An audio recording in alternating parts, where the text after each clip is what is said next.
కొన్ని వేల సంవత్సరాల క్రితం అంతరించిపోయిన డైనోసార్స్ మళ్ళీ తిరిగి భూమి మీదకి వస్తే ఎలా ఉంటుంది? అలాగే వేల సంవత్సరాల క్రితం అంతరించిపోయిన మ్యామోత్స్ మళ్ళీ భూమి మీద తిరుగుతూ ఉంటే ఎలా ఉంటుంది? ఏమిటండి మీరు మాట్లాడేది? ఒకసారి ఈ వీడియో చూసండి.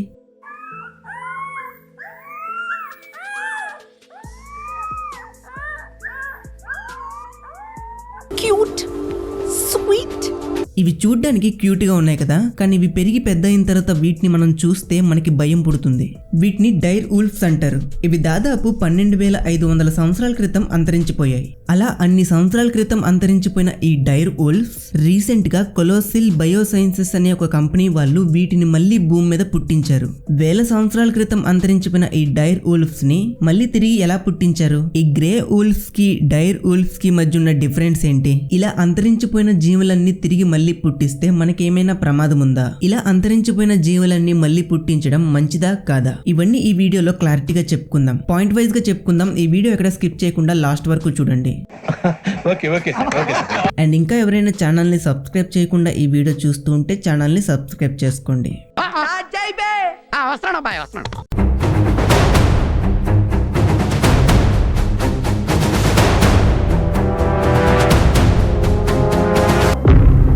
ముందుగా ఈ డైర్ ఊల్ఫ్ అంటే ఏంటో చూద్దాం. ఈ గ్రే ఊల్ఫ్ కి దీనికి మధ్య ఉన్న డిఫరెన్స్ ఏంటో చూద్దాం. ఈ డైర్ ఊల్ఫ్స్ అనేవి తోడేలు జాబితాకి చెందినవి. ఇవి 12,000 సంవత్సరాల క్రితం నార్త్ అమెరికాలో జీవించేవి. ఇవి సింహాలు, పులులు లాంటి భారీ మాంసాహార జంతువులతో పోటీ పడే శక్తివంతమైన ప్రాణులు. వీటిని గేమ్ ఆఫ్ థ్రోన్ అనే వెబ్ సిరీస్ లో చూసే ఉంటారు. కాకపోతే అవన్నీ గ్రాఫిక్స్. కానీ ఇప్పుడు ఇవి భూమిపై నిజంగా తిరుగుతున్నాయి. ఇవి ఇప్పుడున్న తోడేలు కన్నా 25% పెద్దవిగా పెరిగేవి. ఇవి దాదాపు 70 నుండి 80 కేజీల వరకు బరువు ఉండేవి. ఈ గ్రే ఊల్ఫ్స్ అయితే కేవలం 28 నుండి 30 కేజీల వరకు ఉండేవి. ఇప్పుడున్న తోడేలతో పోలిస్తే ఈ డైర్ ఊల్ఫ్స్ అనేవి బలంగా ఉంటాయి. వీటి దంతాలు అనేవి స్ట్రాంగ్ గా ఉంటాయి.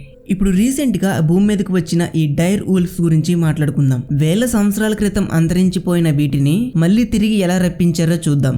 వీటిని కొలోసిల్ బయోసైన్సెస్ కంపెనీ వాళ్ళు జెనెటిక్ ఇంజనీరింగ్ ద్వారా అంతరించిపోయిన జీవుల్ని మళ్ళీ తిరిగి వెనక్కి రప్పిస్తున్నారు. ఇవి మొత్తం 3, 2 మేల్, మరొకటి ఫీమేల్. ఒక దాని పేరు రోములాస్, మరొక దాని పేరు రెమోస్. ఫిమేల్ ఊల్ఫ్ పేరు కాలిసి. ఇవి 2024 అక్టోబర్ 1న జన్మించాయి. ఇవి జన్మించిన 3 నెలలకు అంటే 2025 జనవరి 30న ఫిమేల్ ఊల్ఫ్ అనేది జన్మించింది.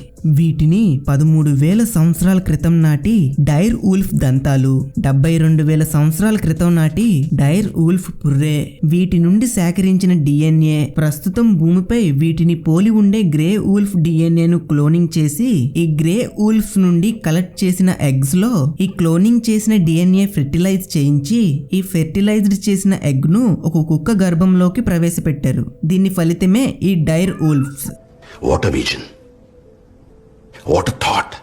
ఇవి ఎంతో ఆరోగ్యంగా బలంగా కూడా ఉన్నాయి. ఇవి 5 నెలల్లో ఎంత ఎత్తుగా పెరిగాయో చూడండి. వీటిని నార్త్ అమెరికాలో 2,000 ఎకరాల సేఫ్ జోన్ లో వీటిని పెంచుతున్నారు. వాటిని మానిటర్ చేస్తూ వాటిని స్టడీ చేయడానికి ఒక టీం కూడా అక్కడ పనిచేస్తుంది. అసలు వీటిని మళ్ళీ భూమి మీదకి తీసుకురావడం వల్ల ఏదైనా ప్రమాదం ఉందా అనే విషయానికి వస్తే చాలా మంది అంటుంది ఏంటంటే ఇవి జీవించే కాలంలో ఎప్పుడూ మనుషుల మధ్య పెరగలేదు. ఇవి అంత భారీ ఆకారంలో పెరిగి మనుషుల మధ్యకి వస్తే మనుషులకి ప్రమాదం ఉంటుంది అంటున్నారు. మరి కొంతమంది ఇలా అంతరించిపోయిన జీవులన్నీ వెనక్కి తీసుకురావడం ప్రకృతికి విరుద్ధంగా వెళ్లడం అంటున్నారు. దీనివల్ల ప్రకృతి విపత్తులు ఏమైనా వచ్చే అవకాశం ఉందని కొంతమంది అంటుంటే, మరి కొంతమంది సైంటిస్టులు ఏమంటున్నారంటే మనం ప్రకృతికి విరుద్ధంగా వెళ్లడం వల్లే ఈ జీవులన్నీ అంతరించిపోయాయి. ఇలానే ఉంటే మరికొన్ని సంవత్సరాలకి భూమి మీద ఉన్న జీవులన్నీ అంతరించిపోతాయి అంటున్నారు. కానీ ఈ కొలోసల్ బయోసైన్సెస్ కంపెనీ వాళ్ళు మాత్రం దీంతో ఆగట్లేదు. ఈ మామోత్స్ అనే క్రియేచర్ ని అండ్ డూడో అనే పక్షిని కూడా వెనక్కి తీసుకురాబోతున్నామని చెప్తూ ఉన్నారు. ఇలా అంతరించిపోయిన జీవులన్నీ వెనక్కి వస్తున్నాయంటే రానున్న రోజుల్లో డైనోసార్ కూడా వచ్చే అవకాశం ఉందా? ఇదే విషయాన్ని సైంటిస్టులను అడిగితే డైనోసార్స్ మళ్ళీ తిరిగి రావడం అనేది ఇంపాసిబుల్ అంటున్నారు. కానీ రానున్న టెక్నాలజీతో మళ్ళీ భూమి మీదకి డైనోసార్స్ వచ్చినా ఆశ్చర్యపోవక్కర్లేదు. అయినా దీనిపై మీ అభిప్రాయం ఏంటి? ఇలా అంతరించిపోయిన జీవులన్నీ వెనక్కి తిరిగి రావడం వల్ల మంచి జరుగుతుందా, చెడు జరుగుతుందా? దీనిపై మీ అభిప్రాయం ఏంటో కామెంట్ లో చెప్పండి. అండ్ ఈ వీడియో మీకు నచ్చితే లైక్ చేయండి. ఇలాంటి మరిన్ని వీడియోల కోసం నా ఛానల్ ని సబ్స్క్రైబ్ చేసుకోండి. ఈ వీడియో మీకు తెలిసిన వాళ్ళకి షేర్ చేయండి. వాళ్ళు కూడా ఈ విషయాన్ని తెలుసుకుంటారు. ఈ వీడియో ఇక్కడి వరకు చూసినందుకు థ్యాంక్ యూ. మరొక వీడియోతో మళ్ళీ కలుసుకుందాం.